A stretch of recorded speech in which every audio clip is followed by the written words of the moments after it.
रे मनीष भाई खुशिया कुछ नहीं कहबी रे, कते गंदा गंदा गीत गावे छे रे, कुछ कह के सुना भाई। सही कहे छी रे भाई, ई छौड़िया ना पूरा मिथिलांचल के भ्रष्ट क के छोड़ दल के आया त ई छौड़ी के हम भ्रष्ट करे छे पूरा।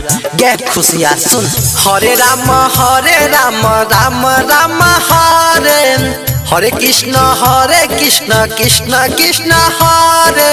आ खुशिया छोड़ी के लेबै सुनना खरे खरे, खुशिया छोड़ी के लेबै हम खरे खरे, खुशिया छोड़ी के हम लेबै ठरे ठरे।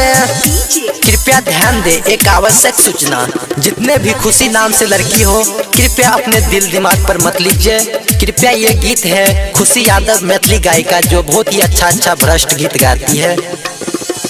बनसी कदै छे सुना बोहरा बिछाई के, अनिल भैया के 3 बजे भोर में। गे खुशिया हमरा कहिया देब गे, हाँ धर्मेंद्र भैया से रोज टिपाबे, गौरव ठाकुर से होट चुसाबे।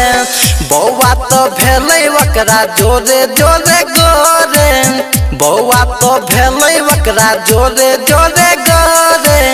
एगो तैयार के तो एगो भतार के, खुशिया छोड़ी के लेबै हम खरे खरे। गे खुशिया कनियोटा लाज शरम छौ ना त कनी बढ़िया बढ़िया गीत गब, नहीं तन छौरी समझ ले। गंदा गंदा गीतिया गहबै खेला करी, कनियो न कह रे शरम छिहत्तरी। रे मुकेशबा कनियो शरम विचार ने छे रे। गंदा गंदा गीतिया गहबै खेला करी, कनियो न कह रे शरम छिहत्तरी।